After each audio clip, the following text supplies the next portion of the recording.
So you are able to see my screen, Prabhuji? Yes, yes, we are able to see. Okay.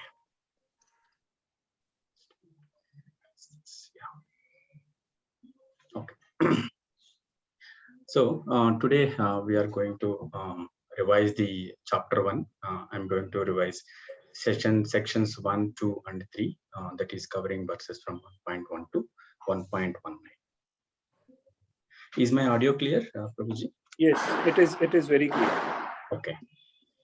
So the verses, as Prabhuji mentioned, first few verses are about observing the armies on the battlefield of Kurukshetra. So the first first verse is talking about the Dhritarashtra's inquiry. This is the only verse spoke by Dhritarashtra. The verses from 2 to 11 are explaining about the Duryodhana's diplomacy. The last 12 to 19, section 3, which I'm going to talk about, are about the blowing of the conch shells. So it's a signs of victory of the Pandavas. Why they are signs of victory, we'll discuss about them a little later. Now, Dhritarashtra is inquiring with Sanjaya. With Vyasadeva's courage, we know that Sanjaya can envision what is happening in the Kurukshetra battlefield. Now, here in this verse, the first verse, Dharmakshetre Kurukshetre Samaveta Yutsava Mamaka Pandavascheva Kemakurvata Sanjaya. So, Duryodhana is asking Sanjaya, so after my sons and the sons of Pandu assembled in the place of pilgrimage, right? Kurukshetra, we all know it's a holy place, and Dhritarashtra is inquiring Sanjaya what is happening there.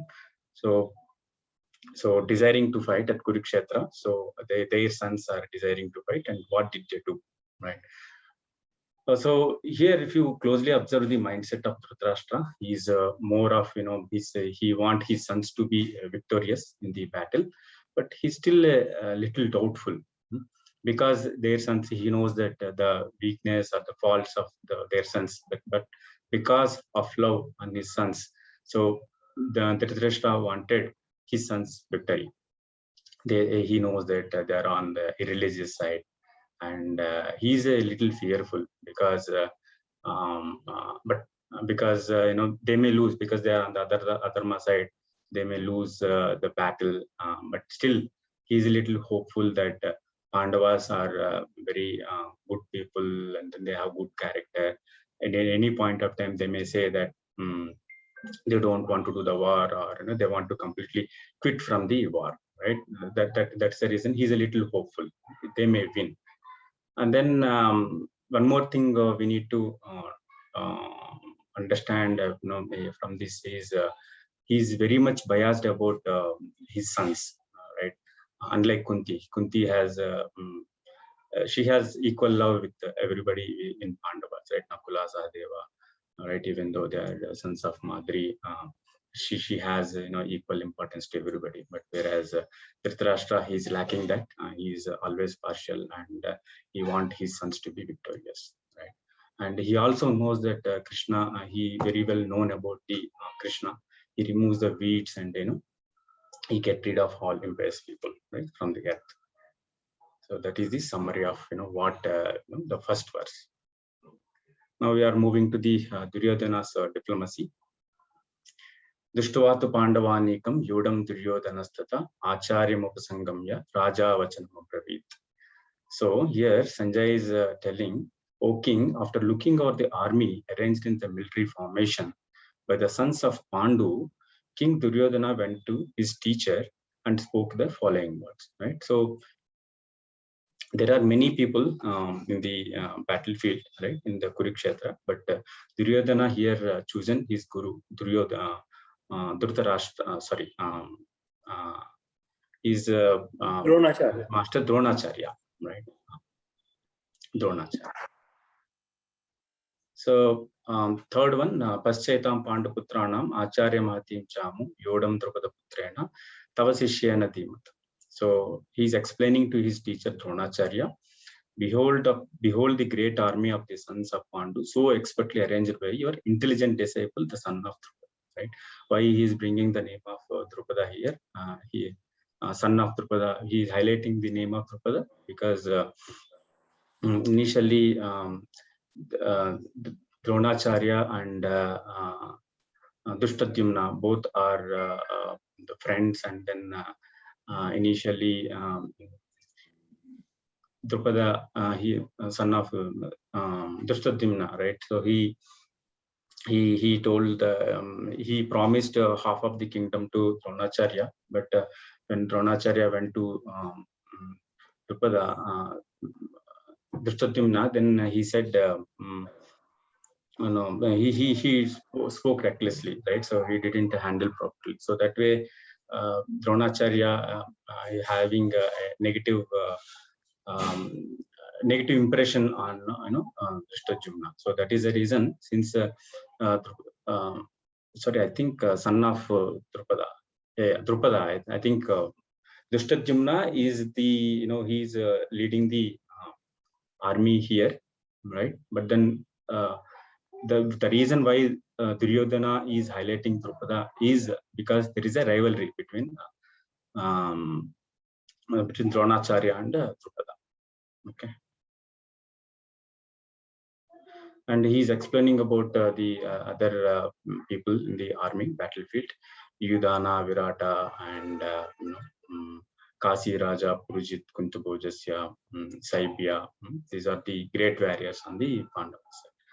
And there are mighty Yudhamanyu, and then Uttamauja, son of Subhadra, and sons of Draupadi. Right? All these warriors are great chariot fighters. He's explaining about the whole battle army, whoever is participating on the Pandava side. And then Bhavan Bhismascha Karnascha Krupascha Samitinjaya Aswadhama Vikarnascha Saumadattis Tatevacha. So there are personalities like you, Bhishma, Karna, Krupa, Aswadhama, Vikarna, and the son of Saumadatta called Purishrava, who are always victorious in battle. Now, on the Kaurava side, Bhishma is there, Karna is said. He's taking out the name both Karna and Vikarna here. Karna, we always know he is the best friend of Duryodhana. And he took out the name of Bhishma and Dronacharya because they are having a little soft corner on the Pandava side. They are pious people. And then he took the Vikarna name also because when Duryodhana and the Kauravas are disrobing Draupadi, right? Vikarna is the one who spoke against Duryodhana at that time. Right? That is the reason all these, these names are brought out in this verse. And Anyecha Bhavasura Madadde Takta Jivita Nana Sastra Praharana Sarve Yutta Visarada. So there are many other heroes who are prepared to lay down their lives for my sake. All of them are well equipped with different kinds of weapons, and all are experienced in military science. Right? So Duryodhana is trying to highlight here. Here, whoever is participating in the battlefield, right, for fighting for Kauravas, they are all ready to lay down their lives for my sake. Right? Duryodhana, even before the start of the battlefield, he knows that everybody is going to die. Right? Whoever is participating in this battlefield and working for Kauravas, he knows upfront all these people are going to die in the war. Aparyaptam tadasmakam balam bhima abhirakshitam paryaptam jadame tesham balam bhima abhirakshitam. So he's saying our strength is immeasurable, right? And we are perfectly protected by grandfather Bhishma. Now he talked about the strengths of Pandavas, and now he's coming back to Kauravas, and he's explaining we have the Dronacharya, we have Bhishma, and we have many other good people like we have seen in the previous verses. And on the Pandava side, he's saying carefully protected by Bhima, right?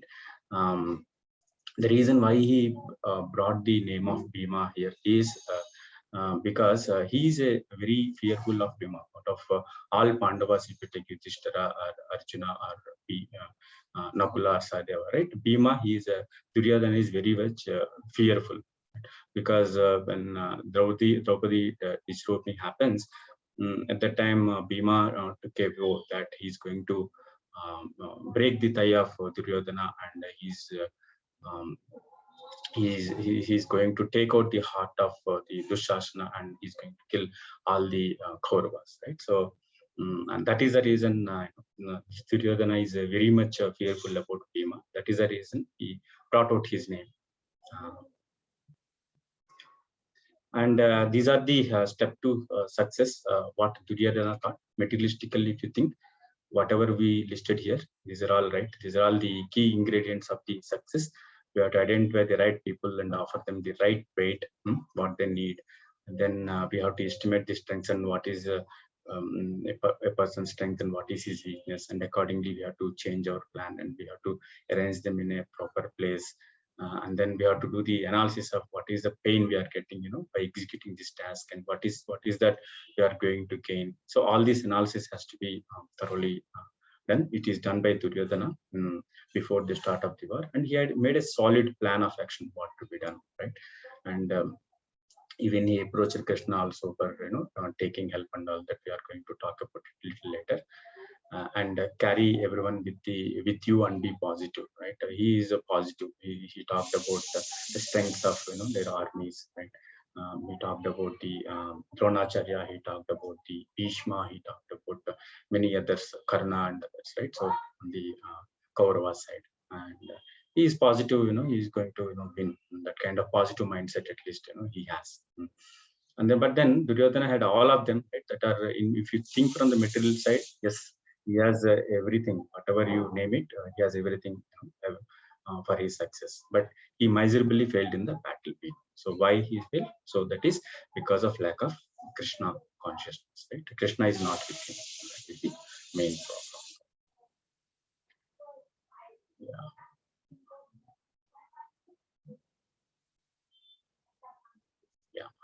So now blowing of the conch shells, right? Signs of victory of the Pandavas.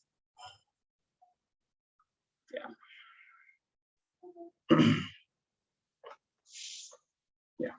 So here in this verse, then Bhishma, the great valiant grandsire of the Kuru dynasty, the grandfather of the fighters, blew his conch shell very loudly, making a sound like a roar of a lion, giving Duryodhana joy. So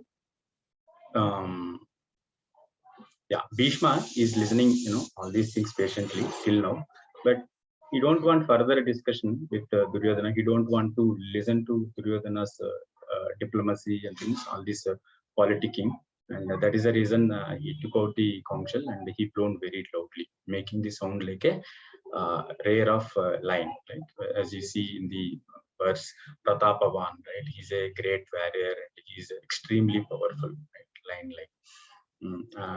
Actually, there are two reasons. One is to stop Duryodhana from making further comments on Pandavas. The second thing is he's a very great devotee of Bhishma is a very great devotee of Lord Sri Krishna. He knows Krishna is eternal and he is going to win the battle, and he is very much excited to see the Parthasarathi, right? Krishna as Parthasarathi. Partha means here Arjuna, and Sarathi is the charioteer.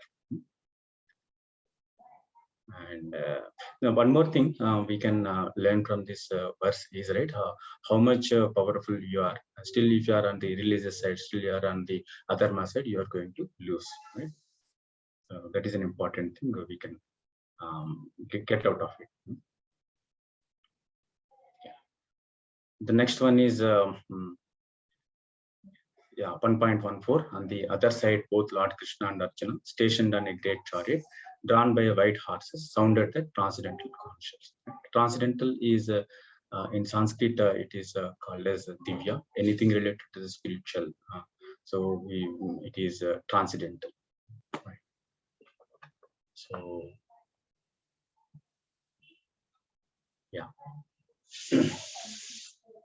so transcendental means it is something spiritual. Anything associated with Krishna is transcendental, right? Be it his conch shells, even if you chant his holy name, again it's a transcendental. Do the service, right, to the Lord, that is again a transcendental thing, right? And here, as is shown in the picture, the Krishna's and Arjuna's conch shells are transcendental, right? They are also blowing their conch shells, and then so the different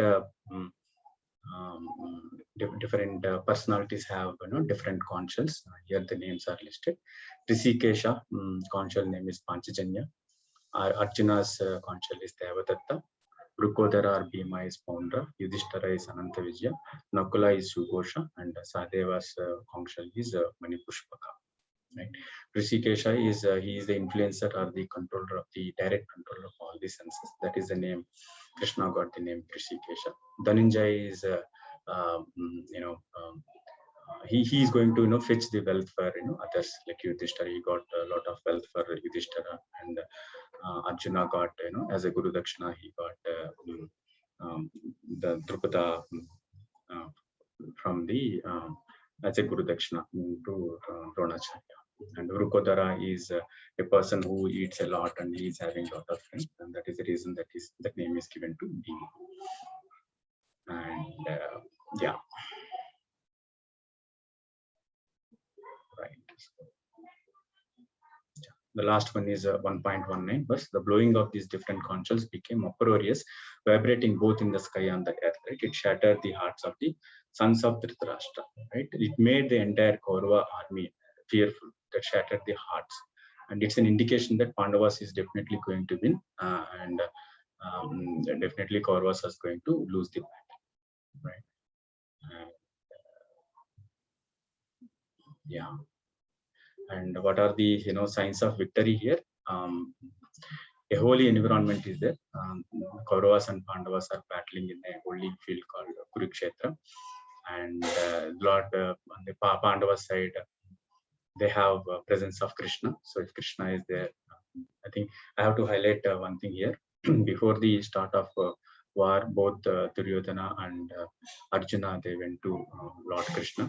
At the time, Lord Krishna was sleeping, and then Duryodhana was on the head side of Krishna, and Arjuna was on the waiting on the feet. Right. Now, then when Krishna woke up, he was seeing Arjuna, and then he asked Arjuna what he wants. But then Duryodhana interfered in the middle, and then he said, I came first and you have to give first preference. Then Krishna told, no, Arjuna is the youngest person. We should always give preference to the first youngest person. Then Krishna told the different options. One thing is first option is to take Krishna. The second option is take his Narayani Sena. And he also clarified that Krishna he is not going to lift any weapon in the battle. Right? Arjuna, without any second thought, he chose the Lord Krishna itself, and then Duryodhana in his mind he felt very happy. He is extremely excited. What is Krishna is going to do? He is a useless person, but I have a Narayana Sena.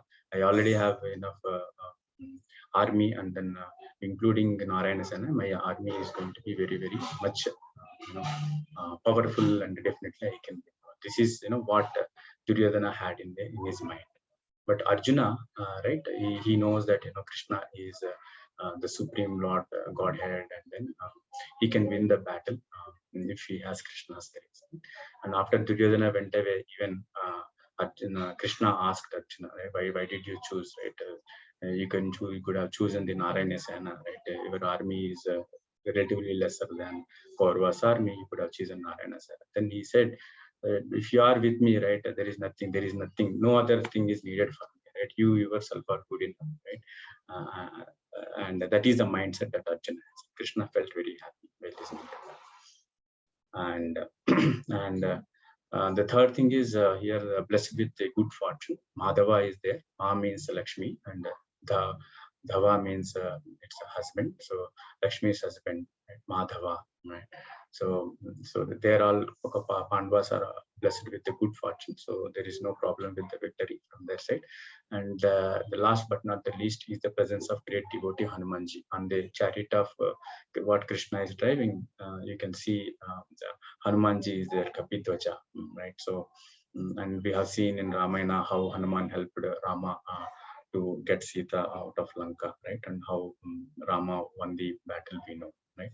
Hanumanji's help is really, it's a great help. And if Hanuman is there, wherever Hanuman is there, definitely victory is going to be ours, right? Now, this is in the Kurukshetra's context. Now, how we can translate this to our life? This is an important slide.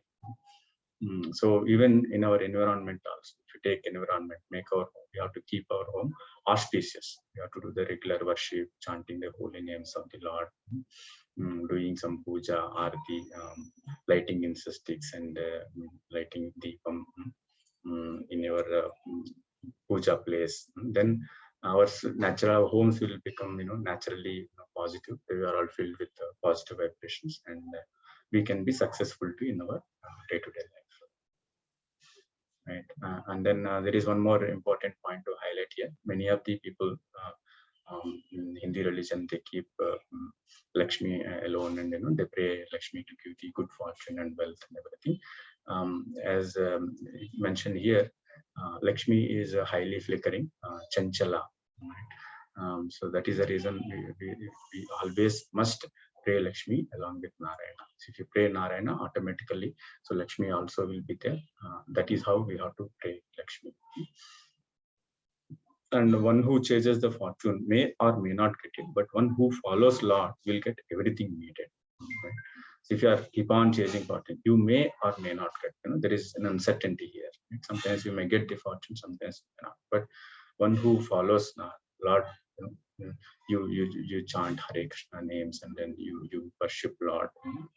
Then definitely, then whatever you need, that you will automatically. No need to worry about it. You will become successful. And the third point is you have to be in a good company. If you are associated with bad people, naturally you will be habituated to all bad things. But if you are associated with good company, pure-hearted devotees, right, and then they can keep you positive. Like we are meeting on every Saturday, right, having satsang, discussing about Bhagavad Gita in much detail. Naturally we can see what kind of transformation is happening in our lives. So like that, if you associate with the good people, certainly you can see positive vibrations in your life. And the last word is show me your friends and I can tell you who you are. That is the importance of good company. Yeah, that's all I have, Prabhuji. Thank you very much, Rajesh. You have summarized the sections very well. I just want to check if anyone would like to add anything or try to ask something, seek clarification for the class. That verse, Anyecha Bahuvas Suraha, it is not that Duryodhana knows that he is going to lose. I think what Sumitji has said was Devi Saraswati from the tongue of Duryodhana made sure that he pronounced that verse because it is right. Duryodhana is so wicked, so naturally the verse has come. Madhyadeta Tattvajivitaha. Saraswati has made sure that Duryodhana spelled that verse, which is the indication of the result of the war. So it is clear that it is. You have explained nicely, Rajeshji, but it is Devi Saraswati. Because of Devi Saraswati, he got that bad verse out of his mouth, saying that he is feeling proud about it, that there are so many people who came here to fight and sacrifice their lives, but actually means that anyway they tadastu. So it is the Saraswati blessed the victory of Pandavas in that verse. So that is how Acharyas are explaining. Yeah. Yes. Very nice. Yeah. Any other comment or question for Rajeshji?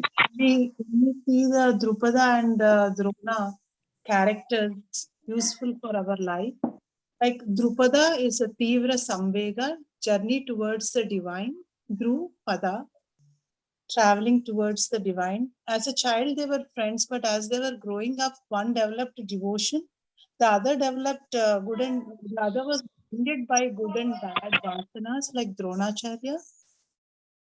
So when they met, after they grew older, when they met each other, it's like when we are in devotion, we don't want to accompany somebody who is binded by habits. That's why there was a repulsion between them. So just I wanted to share that perspective. Like Kshetra and Kshetrajna and all these characters of Pandavas and Kauravas are within us. each one expressing one type of quality that we should get rid of and we should get inspired of.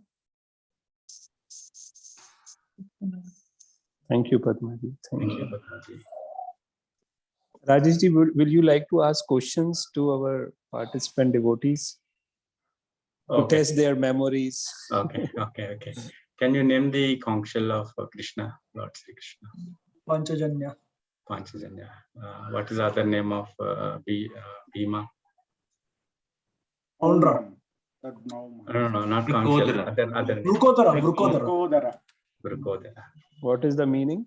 The wolf-like belly. Who is a voracious eater and who is also expert in doing Herculean tasks. Yes. Very nice. That's Actually, Vrukodara means he has the wolf-like, the big belly, right? Mm-hmm. That Voracious exact eater. meaning. Yeah. okay. Next question. And what is the other name of Mahalakshmi? Madhava, Mahalakshmi, Yeah. Chanchala. Yeah, why don't we, I'm going to give a hint. Why can't we, chant Lakshmi Devi alone? Because she is Chanchala. So if you recite worship only Mahalakshmi, Yes. you are greedy about the wealth and you are reciting that. You may or may not get it. She's out of the nature of Lakshmi. But if you chant the holy name, you worship Narayana along with Lakshmi, then all Narayana is like having all the opulences. I mean, the God, Supreme God. So you will be blessed with whatever you need. And Lakshmi does not leave alone. She is always accompanied with the mother. And as Sumitji mentioned, if we worship Lakshmi alone, we do develop Ravana-like qualities basically, because Ravana was one who wanted to enjoy Lakshmi basically, so we develop Ravana-like qualities. Yeah, that is why, like, somehow, unfortunately, some rituals are passed down the generations in a perverted manner, and they are not authorized or dictated by the Vedas, which is, many Hindus, they will worship Lakshmi ji independent of Narayan during Deepavali, festivals. While it is not recommended, it is not authorized, because as Harshad just highlighted that worship of Lakshmi independent of Sriman Narayan is like Ravana mentality, who wanted to enjoy Sita Mata independent of Ramji, right?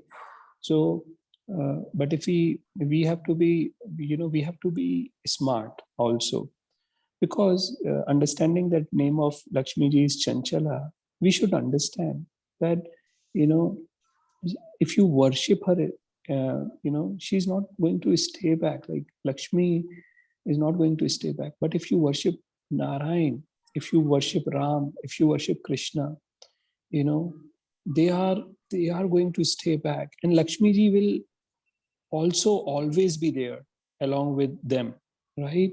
So we always chant Hare Krishna, right? What does the word Hara means? Hare. What does the word Hare?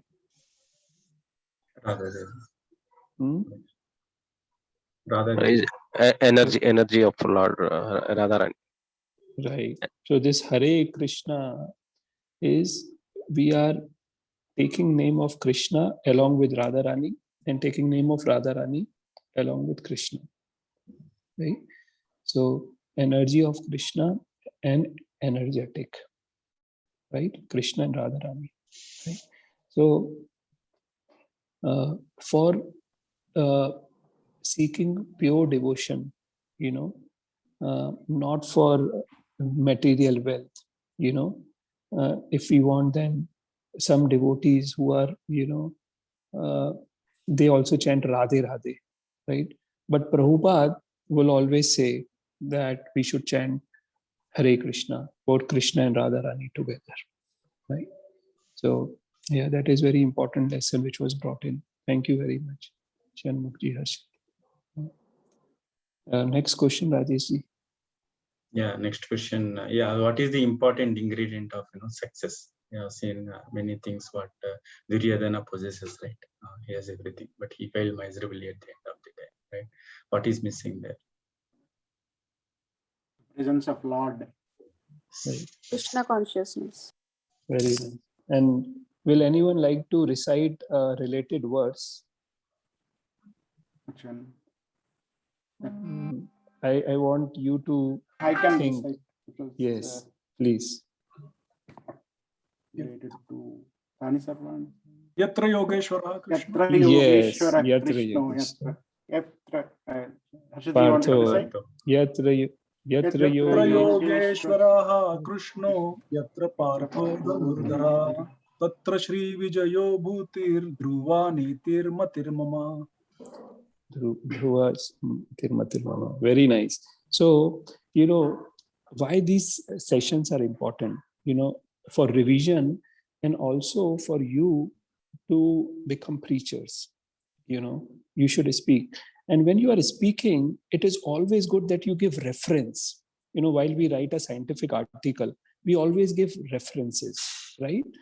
Similarly, when we speak on philosophy, we should put in the verses, references from Bhagavatam, from Gita, from Ramayana, from scriptures. That brings in the authenticity, and then people will respect you, right? So whenever you are saying something, just try to recollect which is the associate verse and then put it there, right? Yeah. Thank you. Okay, next question, Rajesh. And what is the other name of Hanumanji?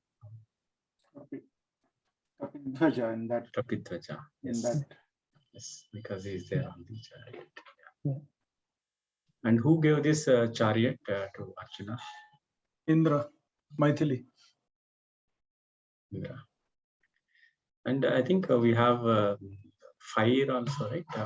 Fire, yeah. Yeah, that's true. I think there was someone who gave the chariot, and also the horses were independently given by someone else. Yeah, if I'm not wrong. Yeah. Varuna, sir. Varuna gives. Well, to be very frank, I don't remember who gave what, but yeah, many divine personalities they gave. Yeah. Okay. Yeah. I think there were two references, Sumitji. In one reference, it said like the chariot was, capable of, winning all the directions as it was given by fire. Whereas in one of the, videos by Chaitanya Charan Prabhu, he also mentioned that Indra gifted one chariot to Arjuna, and the chariot was named as Maithili. Oh, is it? So what happens, and you will see this not very often, but sometimes in the Vedas, where there is a slight change, in the stories. That in one Purana it is said that this, and in other Purana it is that. Why is that so? Can anyone answer that? Sometimes we start questioning, how can they be contradicting each other? Why they because are not of the sampradaya, or is it because of the spiritual masters? It was given during the Kandava forest fire, no, sir? No. The question is why sometimes we see even scriptures, spiritual masters, they talk about from their taste, right? Whatever rasa they are experiencing. But why? My question is more scriptural. When in one Purana or one Itihas, right? It is saying that this has happened like this. In other scripture, it says this has happened like that. So why is there a contradiction and not similarity? Could be references are different, not sure. Like, or maybe the contextual references probably. Yeah, you are just there, but why are they different? Okay, and do you remember we talked about? Yeah, someone would like to add something. No, maybe the intention to pass on the information is probably different, and that's the reason why maybe the message that they wanted to give is probably different. That could be the reason. Not sure. Right. Yeah, it's not good to speculate. Okay, so the reason is because if you all remember, we talked about life of Brahmaji, right? And in one day of Brahmaji, how many Chaturyugas are there? 1,000. 1,000 Chaturyuga, Yeah. right? And one Chaturyuga is Satyug, Treta, Dwapar, and Yeah. Kali, right? Yeah. So in every yoga, almost, or every manvantara, right? Or in one day of Brahma, how many manvantaras are there? 7, I think. No, 7. Yeah. and then 14. 14. 7 This one what we are in is Vaivashya. yeah, this one is 7th if I'm not wrong, but there are total of 14. So if you divide 1,000 by 14, how much is it? 71, I think, approximately. Right. है ना? So in one manvantar, 71 Chaturyugas are there. So what happens? Not every time in every Chaturyuga, every manvantar, things will be like same. It is not that. So if you read Bhagavatam, you will see that there is a Shwet Narayan, Shwetvara, and then there is a Nilvara, right? So and then it is explained that he came in that manvantar, he came in that yuga, you know. So it's not a same replica, right? It is different. So to further explain that in one day of Brahma, the Krishna, the personality of Godhead, the origin, fountainhead of all avatars, he only comes once. Once, yes. Of all the 1,000 Chaturyuga, he only comes once. In other Chaturyuga, he comes as an incarnation. But the personality, the main fountainhead, he only comes once. Okay, so this is a subject matter of great detail, but just to because you are following the scriptures religiously, and you will be going and preaching out and speaking and discussing things. So sometimes people may ask, this is written that, and how are scriptures contradicting them? So you know how to explain them. Okay. So Sumitji, this Krishna came as Supreme Personality Godhead in this Chaturyuga, right? The one, right. Whatever. Yes. The Krishna who came out of the whole 1,000. Out of 1,000 Chaturyugas only. And when this happens, it is also explained only then, only in that subsequent Kali Yuga comes Chaitanya Mahaprabhu. Right. Otherwise, he doesn't come. And he comes as a Channa avatar, right? So we have seen the references of Chaitanya Mahaprabhu, right? In different Vedas and Puranas and Itihasas, right? That he's coming. Krishna himself comes. So yeah, so that is where Krishna himself comes. Otherwise, and which is why also you will see sometimes Krishna in scriptures is referenced as avatar. And people ask, oh, why he's avatar, right? So yes, like he's avatar in 999 Chaturyugas. But he is actually, his position is avatari. Right? Yeah. Okay, next question. Yeah, that's all I have, Prabhuji. Okay, great. Very nice. Very nice. Any other comment or anything from anyone before we move on to the next section? If not, we'll move on to, so next section will be taken by Ashish Ji. Ashish Ji, some of you may not know, he's husband of Nikita Ji, and he is attending our other, session where we now will be starting 13th chapter. So yeah, he will be taking us through the next section. Hare Krishna. Hare Krishna. First of all, thanks Rajesh Ji for introducing the first chapter from 1 to 19 in detail.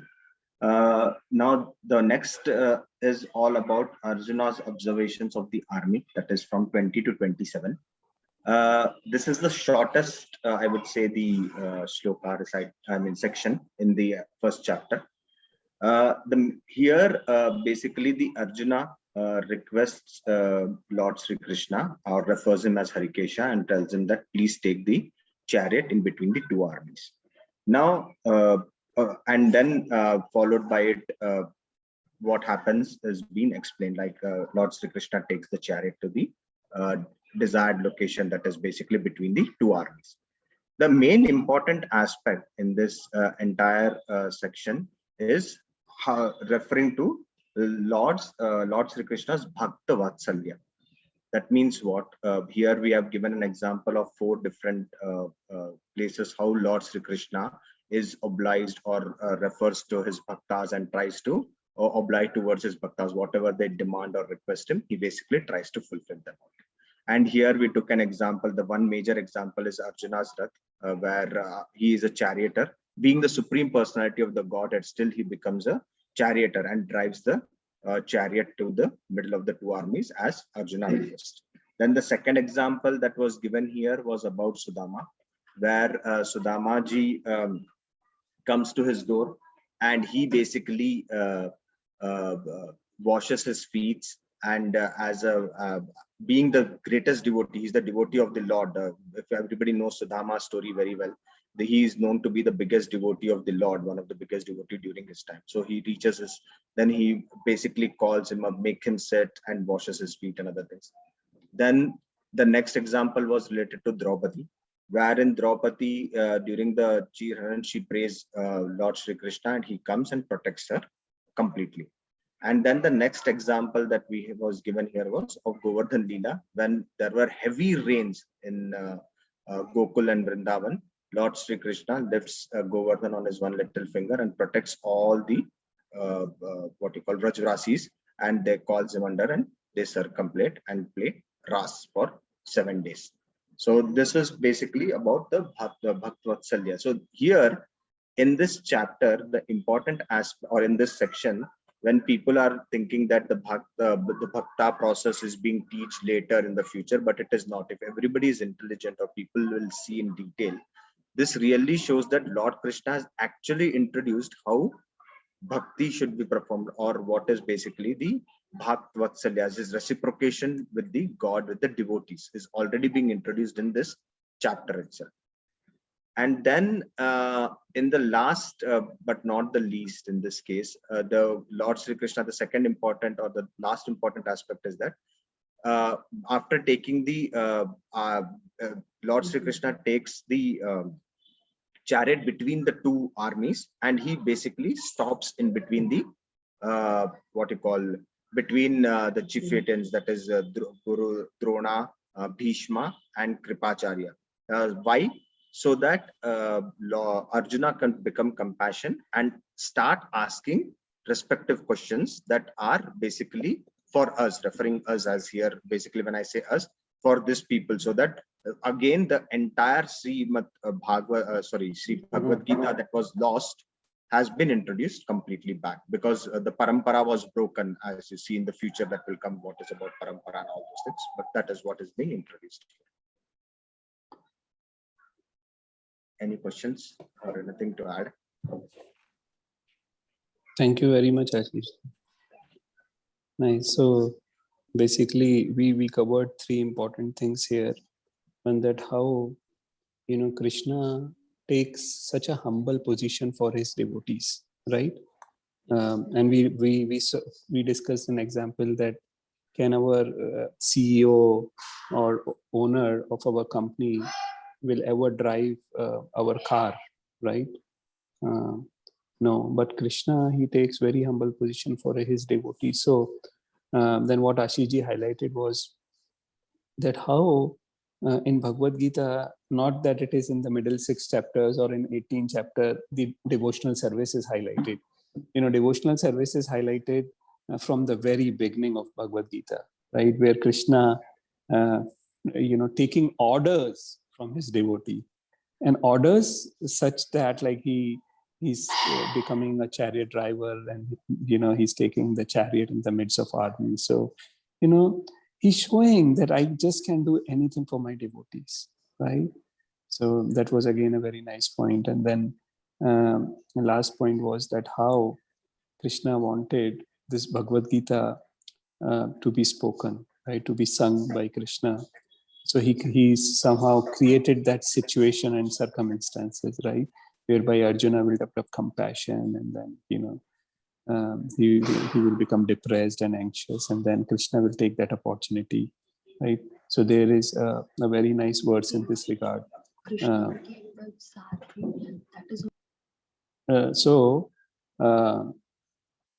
Who will recite that verse by Sripad Adi Shankaracharya ji, where he compares that Arjuna, it's for us. Arjuna takes that position. Bharatam. Pardon, Shanmugji? No, You will which verse? recite? I'm just remembering. That Sarvopanishad Gao. Sarvopanishad Gao, Dogdananda Gopal. Sarvopanishado Gavo, Dogdha Gopalanandanam, Padho Vatsa Sudhir Bhokta, Dugdham Geetamrutam Mahat. Very nice. So now, other than Shanmukji, who will tell us that how this verse is highlighting this fact?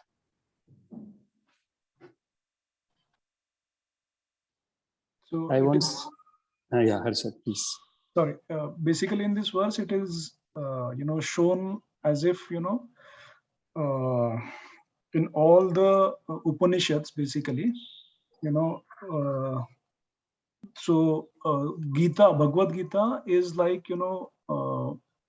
Sri Krishna is milking a cow, and the milk is basically for calf. So Arjuna has become the calf, which is helping us to get the milk, and that is not just used by the calf, but it is also used by the people. Right. Very nice. Very nice. Yes. Thank you very much, Harshad. So, this is where we have to basically understand that,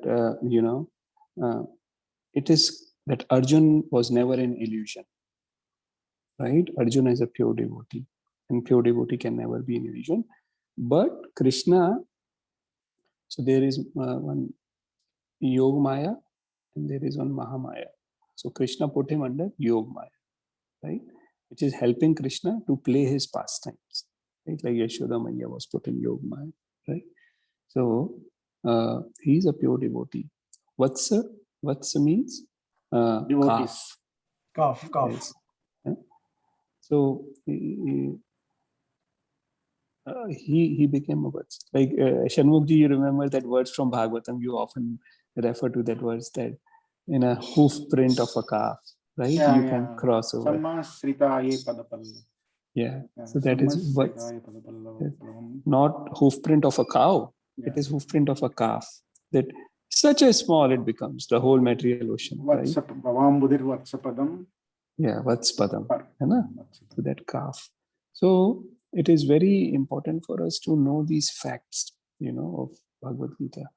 Okay, so now just want to check any questions or any comments on this section. And there was one example given that one of the devotee of Chaitanya Mahaprabhu, he takes Bhagavad Gita and he sees the front page and keeps crying. And he doesn't know how to read, but his spiritual master said that you just go through Gita. So he was just keep on looking at it and crying, looking at Krishna taking the position of the charioteer of Arjuna. And then Chaitanya Mahaprabhu said, you understood. You are the one who understood the complete essence of Gita, even though you don't know how to read Sanskrit. Very nice, Shanmukji. This is what we should all do. Try to remember those examples or verses when we are speaking, so that it really brings in a lot of strength when you speak. So we should try to practice this. It all comes when you keep hearing more. So as you hear, it will naturally come. Right?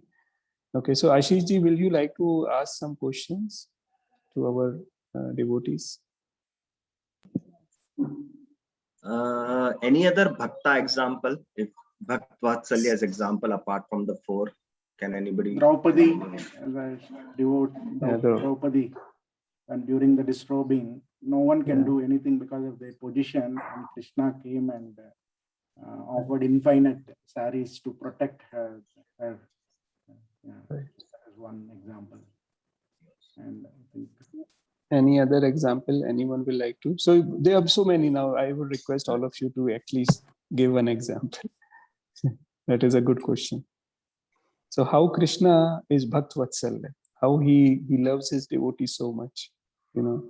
So can you give some other examples how he protects his devotees? How he does anything? Parikshit Maharaj protected Parikshit Parikshit Maharaj in Maharaj. the womb against the Brahmastra launched by Right. Ashwadhama. Right. And also Gajendra. Item, Gajendra. yeah. Very nice, Gajendra. Yes. Ambarish. and Maharaj Vishnu. Amrish. Ambarish Maharaj. Yes. Yes. Yes. Amrish Maharaj. And Very even nice. during that 1 year, they were not 1 year, in the 13 years in the forest, Durvas Mahamuni was sent Yes. there to insult Pandavas. And then Krishna reaches there and then he takes just whatever left out, that one rice grain, and then he eats it, and then Durvas Mahamuni and his whole disciples feel stomach full, and then they couldn't eat anything. Right. Very nice. Yesterday. Sumitji, just one thing I wanted to say. I was just reading some Bhagavatam, the first canto. Right. I found that Arjuna, and also in that 3 modes of material nature, am I in control? In that, Arjuna is saying that he lost against the Gopabalas after Krishna's Niryanam, right? And he was trying to defend that Yadavas.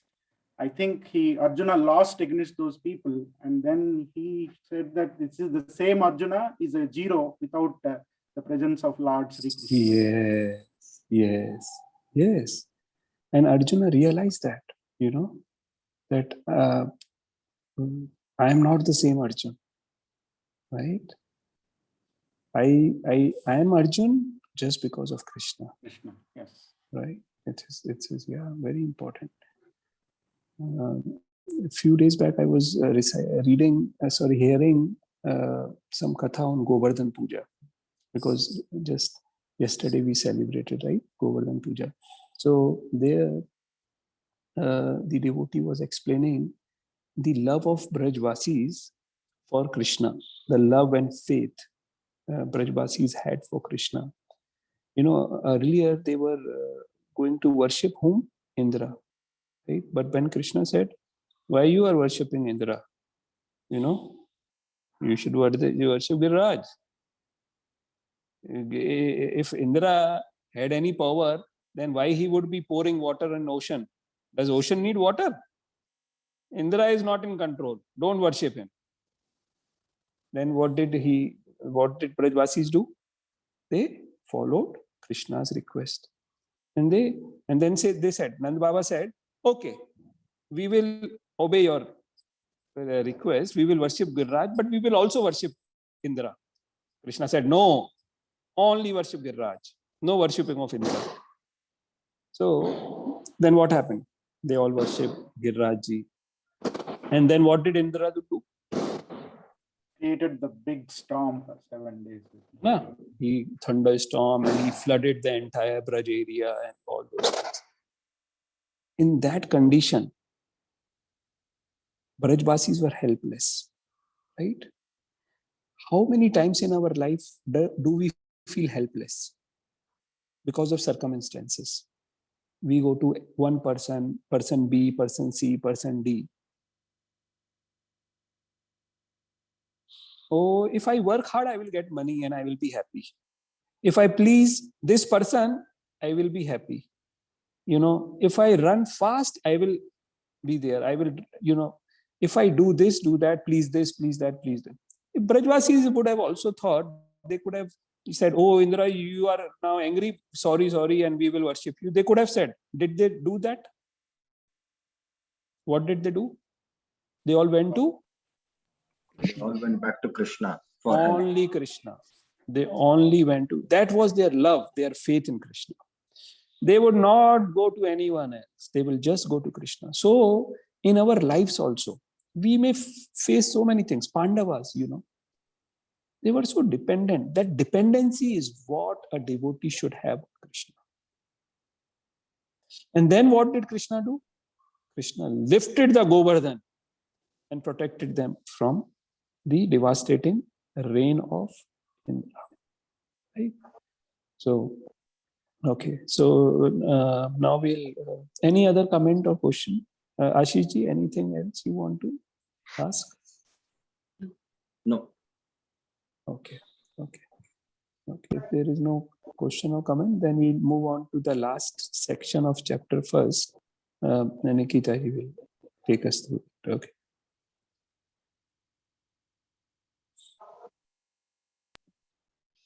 Can you hear me?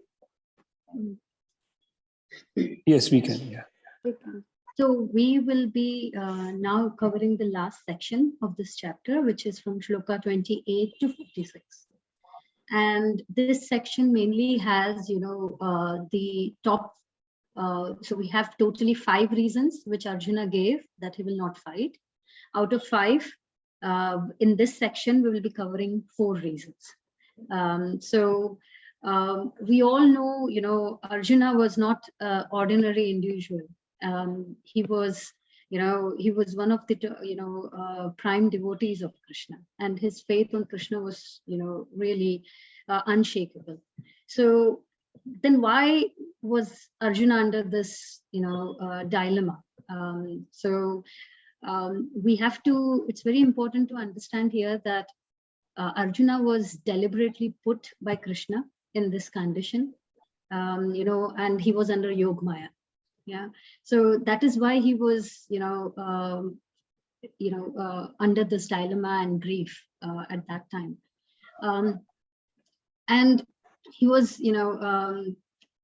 Krishna knew that, such a situation will happen in Kali Yuga, and people with low intelligence, will not be, will have more of such dilemmas in our day-to-day lives, and we all see that.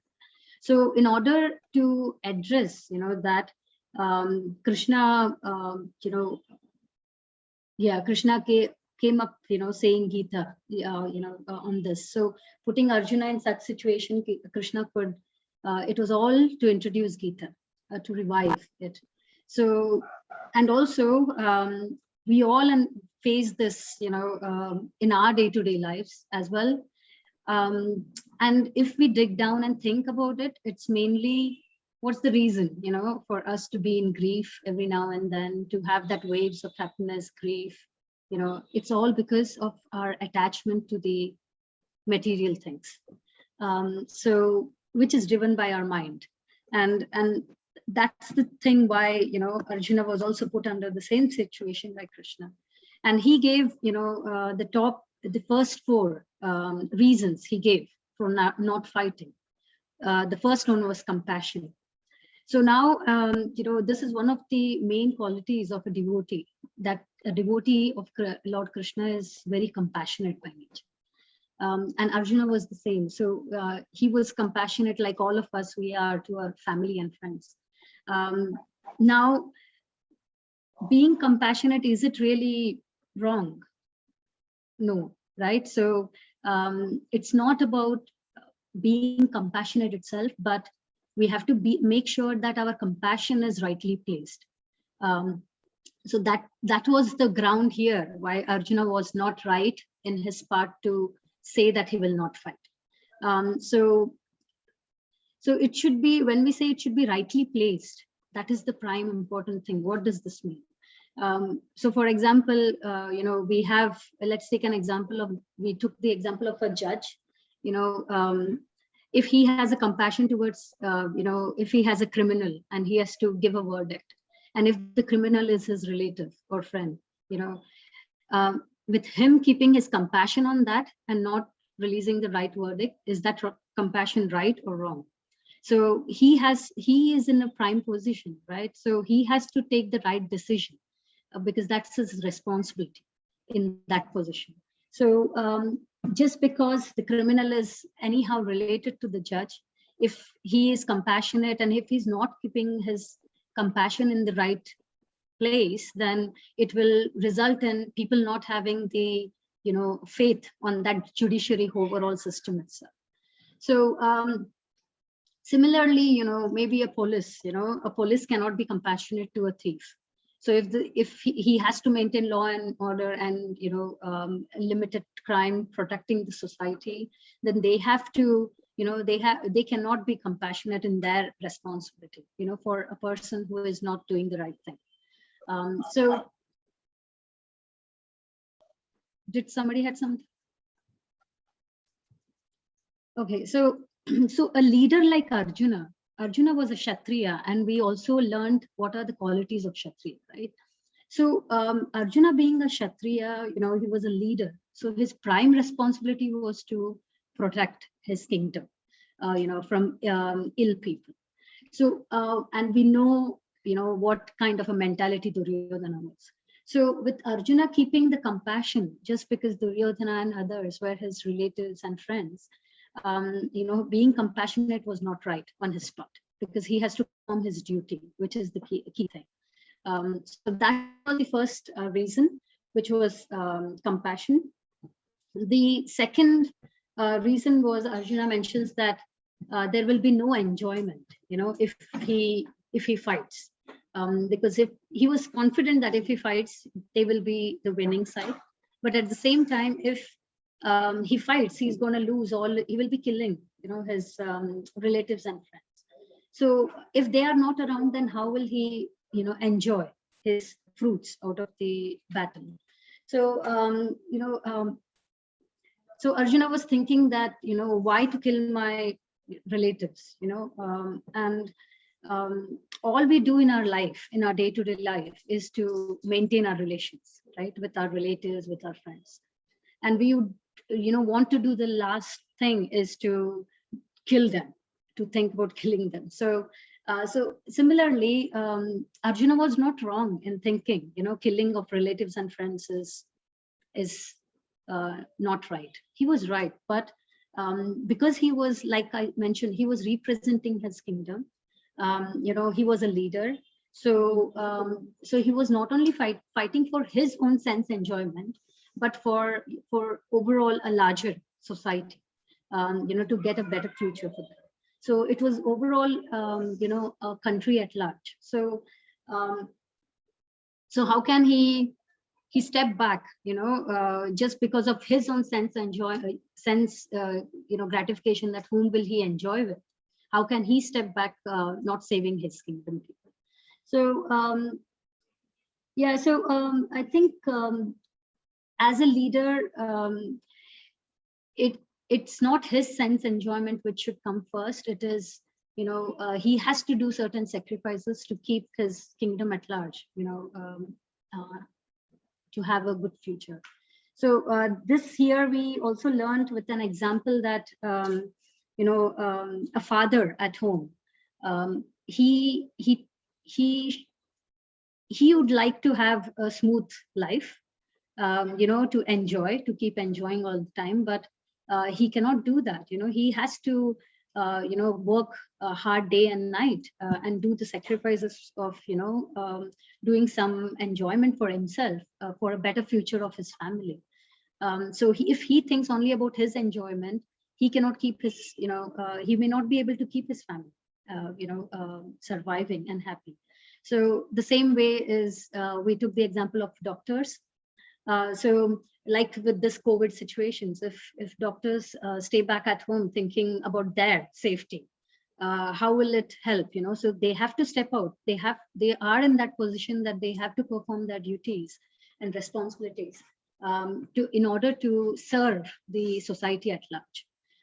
So similarly, we also learned about mother, whether it is summer or winter, she would still be in the kitchen and she would still cook, even though she really suffers, cooking during the summer, but still that doesn't mean she doesn't, cook. So yeah, so when the second reason of no enjoyment, again, Arjuna was in a position where he cannot just think about himself, about his sense enjoyment, but he should be thinking rather at the larger level.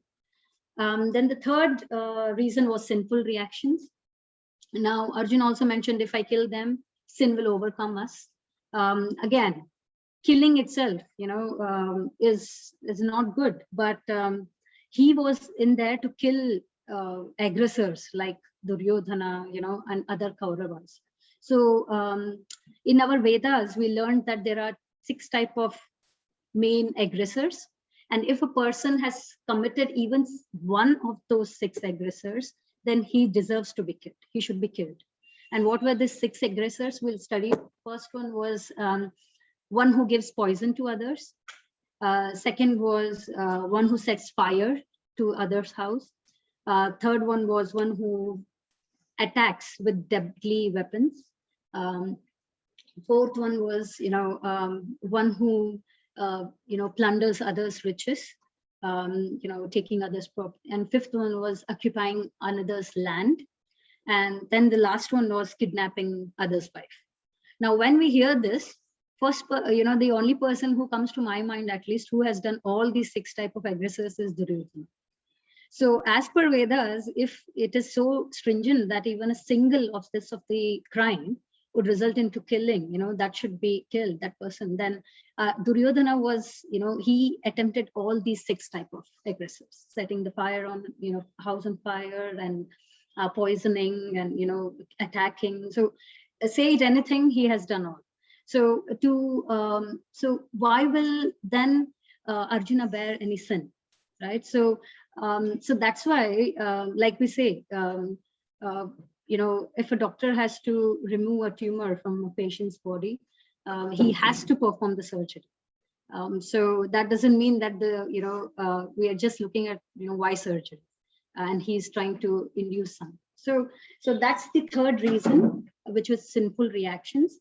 The fourth reason was family traditions. So with fourth reason, I think destruction of family traditions was the one. And now, until the top 3 reasons, what we learned, compassion, no enjoyment, and third one was sinful reactions. Now, until here, Arjuna was restricting to avoid to fight at a personal level. Now, this fourth reason is much wider level, where he's talking not only the ill effects of him fighting for himself, but also for the family traditions. So it is at large. So we are going further wider here. So destruction of family traditions, we see that Krishna is asking Arjuna to fight here and not to worry, right? For any repercussions. So, for example, we also learned here example of a company. So a CEO asks you to perform some tasks. Now, a CEO at that level has a wider picture as why exactly they are taking decisions. At our end, we might think, oh, this decision doesn't sound well. This might result into this. We can assume things which can happen, but we at our level have a very limited exposure as what this decision has been taken for, and what it might be taken, what it might result. So rather than questioning why the CEO has done this, our job is to just perform it and to deliver it. So similarly, we can correlate this with the situation between Krishna and Arjuna, and we don't need to worry, for the results, because they know, they are ready for, and they kind of have a foresight as what this might result in with their decision taking. So similarly, we also learned the example of a kid at home, our children. If they come and start checking our boxes, whether we have enough grains at home or not, they don't have to do that, because until the parents are there, they needn't worry whether they are going to get the food, lunch, dinner, and the next meal. So they have that faith, right? So we arrange that such a way that they don't suffer. So similarly, that faith, I think, that Krishna will take care of everything. We should have that. Until anyhow, and if Duryodhana would have won, or if Arjuna would have backed up, and Duryodhana would have become the king, either ways the family traditions would go back, because the way Duryodhana was as a personality and Kauravas overall, there was no doubt that there will be a destruction of family traditions with that leadership or kingship. So if there was anyhow going to be a cultural or traditional damage, so it's just that. So rather than that, punishing him is right? So so that we can establish truth. So those were the 4 reasons with how we can adapt that as with examples in our life, to correlate these 4 reasons. The 5th reason, I think, will be covered, like we know, in the beginning of 2nd chapter. Yeah, that's really from my end. Great, thank you. So just want to check if anyone has any questions or any comments for this section.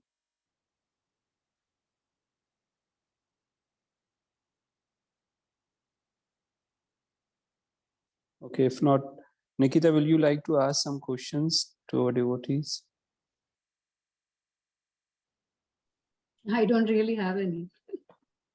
Okay, it's pretty straightforward, like not complicated, right? So in the interest of time, Dipeshji, are you fine? We move on to your section for the first section of 2nd chapter. Yes, we can do that. Okay, great. Thank you. Hare Krishna. Hare Krishna. So this 2nd chapter is actually a summary of the entire Bhagavad Gita. It actually starts with the frame of mind that Arjuna is in the midst of a battlefield. The uncertainties that he is in spite of being such a highly knowledgeable person, he is not able to bring himself to fight.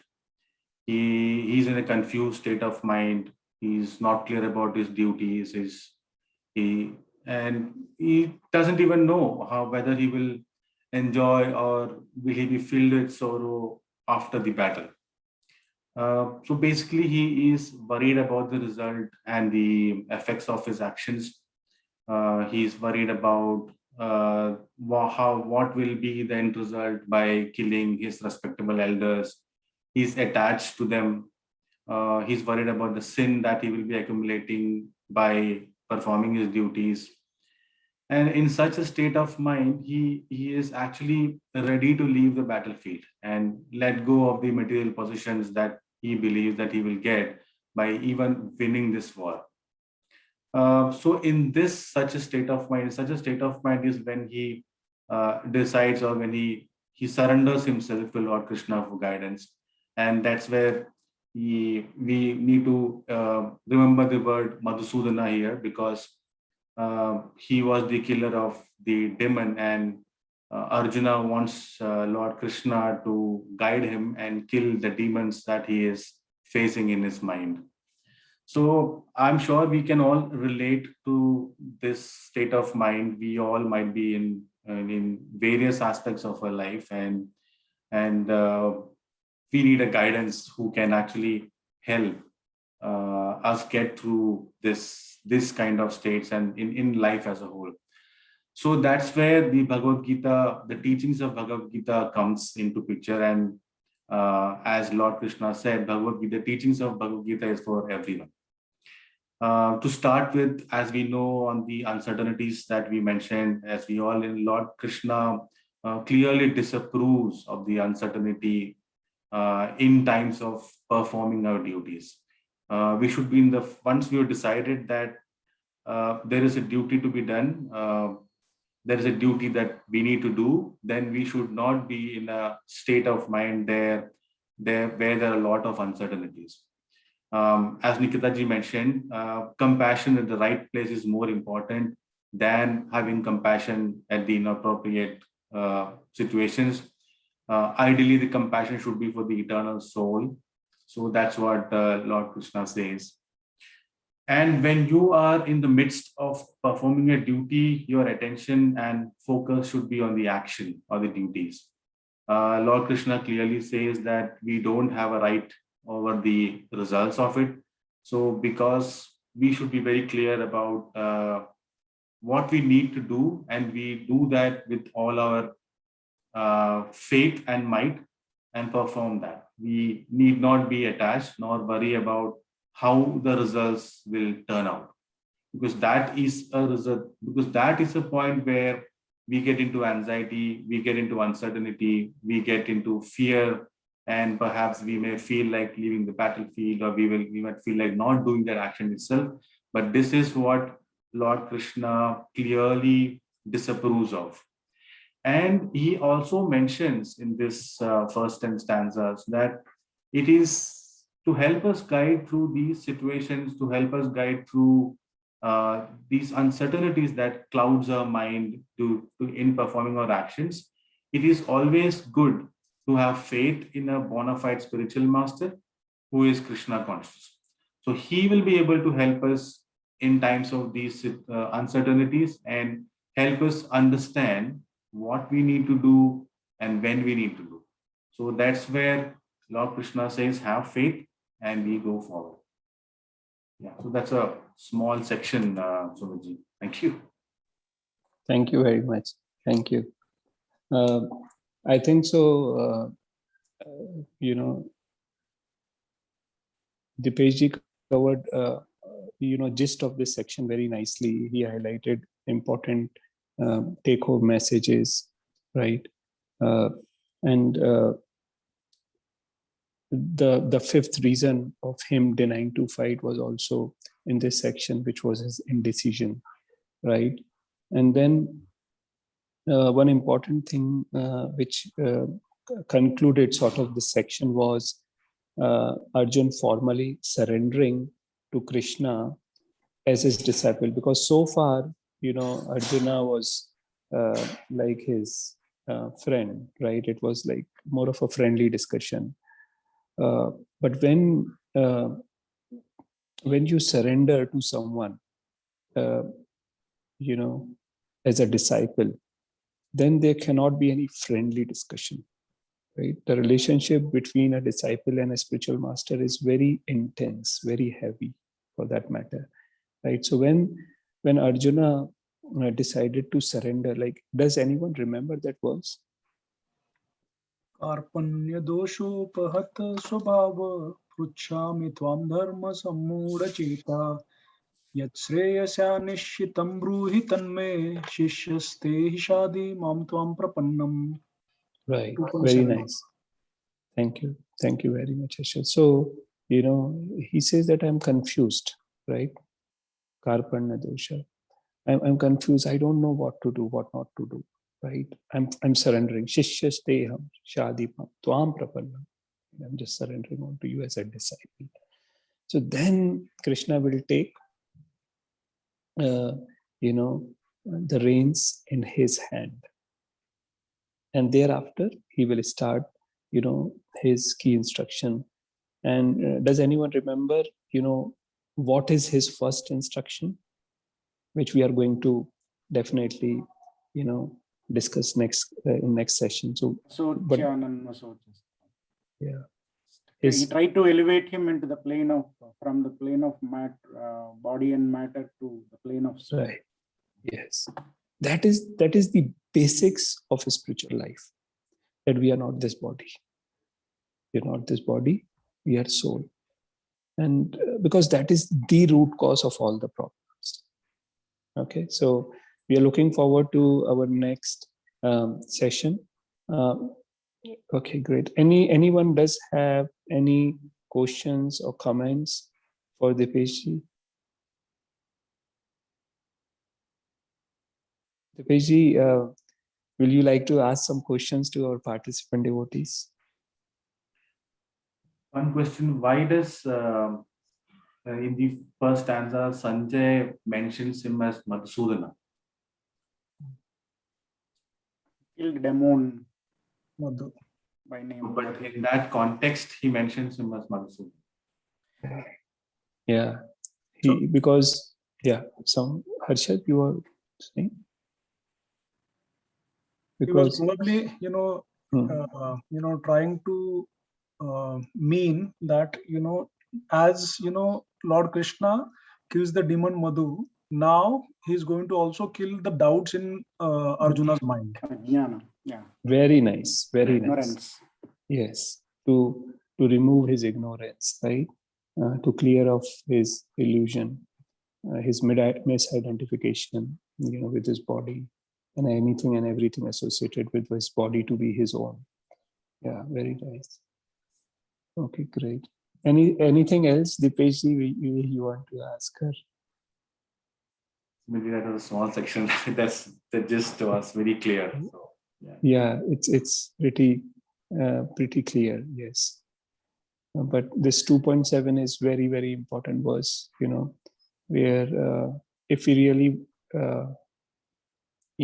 want to understand, then we have to surrender onto our Guru.